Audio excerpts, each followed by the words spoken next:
Hello friends, this is lesson number 46 in the series of British literature in English.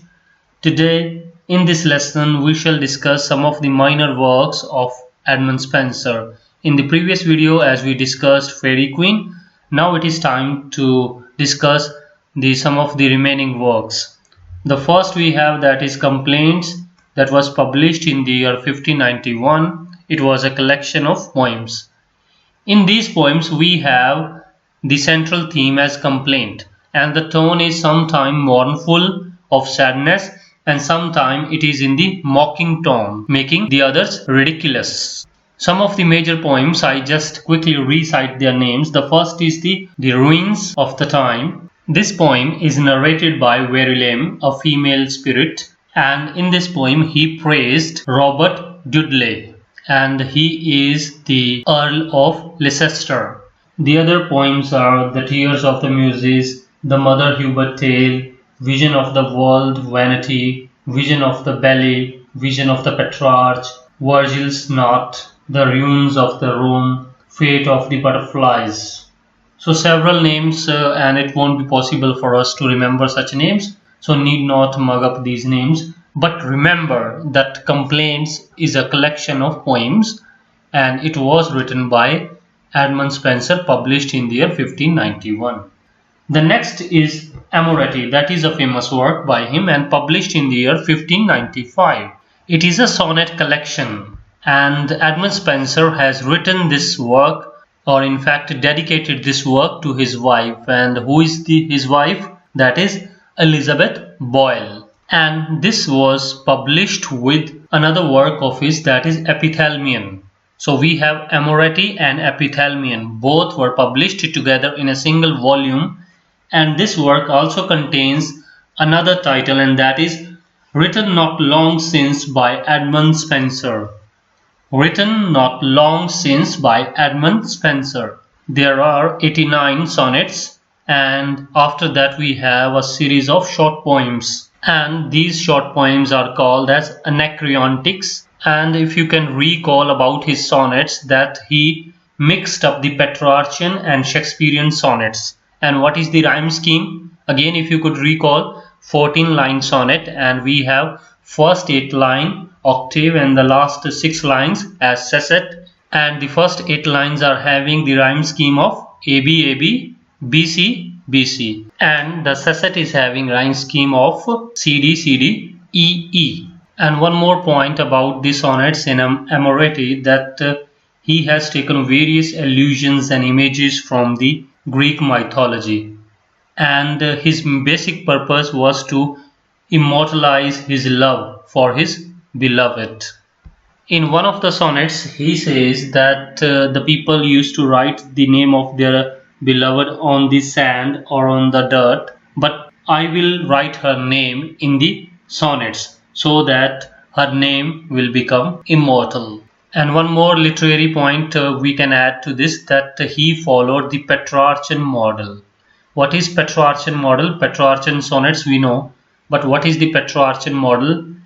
In that model, the lover or the objects are compared to the heavenly objects or the goddesses or to the fairies. Now the next work is Epithalamion, which we just talked alongside Amoretti when they were published together. So the same year in 1595 it was published, and it was written on their wedding night, the wedding night of Edmund Spenser and Elizabeth Boyle in the year 1594. In the beginning, he invokes the muses from the ancient Greek goddesses. Then there are the nuptial songs. What are the nuptial songs? These are the wedding songs. A literary reference we have regarding this, that this poem, Epithalamion, is modeled on the Parliament of Fowls written by Sir Geoffrey Chaucer. If you could recall that we have discussed this work, Parliament of Fowls. In this book he talks about the period of 24 hours when he was waiting for his wedding to take place, and then his love with Elizabeth Boyle, and then later they consummate after the marriage, and then they start thinking about their children. This work is written in 24 lines, in 24 stanzas, and there are 365 lines. So it is somewhere representing a year. So 365 lines are there in Epithalamion and 24 stanzas. The next work we have, that is Astrophel. This is an elegy and it was written on the death of Sir Philip Sidney. So this is very important fact, that on the death of Philip Sidney we have a poem written by Edmund Spenser. The name is Astrophel. That was in the year 1586 when Philip Sidney died. And it is also dedicated to the Countess of Essex, and she is the widow of Sidney. This poem has 3 stanzas as preface, 33 stanzas of elegy, and 3 stanzas of Astrophel's fellow shepherd. So Astrophel is a character in this poem, and the fellow shepherds are mourning on the death of Astrophel. So here Astrophel is actually representing Philip Sidney. Then we have another elegy in it, that is Doleful Lay of Clorinda. Doleful Lay of Clorinda, and that was written by Mary Sidney. Who is Mary Sidney?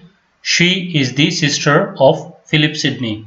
So in Astrophel we have elegy written by Edmund Spenser, and in that book we have elegy Doleful Lay of Clorinda written by Mary Sidney. Then we have another poem by him, that is Colin, Clouts, Come Home Again. Colin, Clouts, Come Home Again. Remember this character, Colin Cloud. This character appears in Shepherd's Calendar, and this work was also published in the year 1595. In this poem, Edmund Spenser talks about his journey to London, and also he dedicated this work to Sir Walter Raleigh.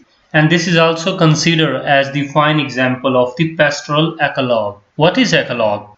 Eclogue is a short poem, especially of a pastoral dialogue, means in rural setting and there is dialogue. That is eclogue, a short poem. Then we have another work by him, that is Prothalamion.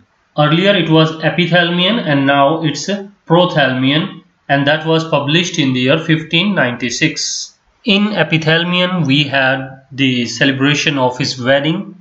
Now what is the meaning of Prothalamion? Prothalamion means when we celebrate a forthcoming marriage. Means at present there is no marriage, but a marriage is expected in the future. In other words, we can say that on wedding Epithalamion songs are performed or celebrated, and on engagement, or you can say a period before the marriage, if songs are performed or celebrated, they are Prothalamion. Now, Prothalamion was composed to celebrate the twin marriage. So, 2 marriages are celebrated. The 2 marriages upcoming. The first, the daughter of Worcester, Lady Elizabeth, and second, Catherine Somerset, to Henry Gifford and William Peter. So, we have the 2 ladies. Lady Elizabeth, she is marrying Henry Gifford, and Catherine Somerset marrying William Peter. So these are not so important names, but I just wrote and I thought that I should tell you. And then about the content of the poem, that the poem begins with the river Thames, where the narrator or the poet Spenser, he finds 2 beautiful maidens and he wished them for their marriage. Then the poet finds a group of nymphs, and they were having basket in their hand and collecting flowers for the new brides. And the poet tells us that they were making the crown for the brides. Their names are Elizabeth and Catherine. And he sees 2 swans on the river and relating to the myth of Jove and Leda. So now what is the myth of Jove and Leda? The god Jove falls in love with Leda and comes in guise of swan, and then he courts her love. So sometimes you will see these sort of poems like Leda and Swan. That is a famous poem. So such sort of a myth from the Greek mythology or from the Roman mythologies. So these sort of mythologies has a lots of impact on the content of the poetry. And then there comes a beautiful line that sweet Thames run softly till I end my song. Sweet Thames, run softly till I end my song. Why I am telling you this? Because the same line is being used by T.S. Eliot in his famous work, that is Wasteland. So what is the line? Sweet Thames, run softly till I end my song. So through this line, the poet Edmund Spenser is requesting the Thames River to flow slowly so that he could complete his work. Now, the last work we have, that is The View of the Present State of Ireland, published in the year 1596. In this poem, he talks about Ireland and its poor condition, and he thinks that the Irish people are going evil, and he wished that the Irish language should be eradicated from this earth.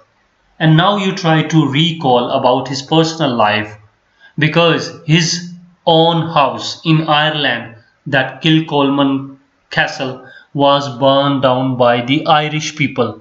Only then you can relate this fact. So this is the content of The View of the State of Ireland, where Edmund Spenser has presented the degraded condition of the state Ireland, where the people are corrupted and religion is also degraded. There is no law.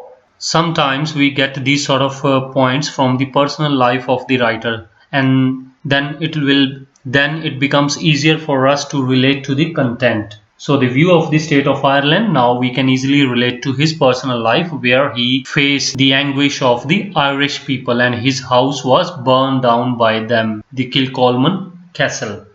So that's it for Edmund Spenser, and we have discussed the important works. So we quickly recall their names and the important theme. The first we discussed complaints, and in this we have the collection of poems with the theme of mocking and mourning. Then we have Amoretti. It is a collection of sonnets, and it is written or dedicated to his wife Elizabeth Boyle, and it was published with Epithalamion. Then in Epithalamion we have the celebration of his wedding to Elizabeth Boyle. And then Astrophel. Astrophel was written on the death of Sir Philip Sidney. And then Colin, Clouts, Come Home Again. And that is about his experience in London during his visit in the year 1591.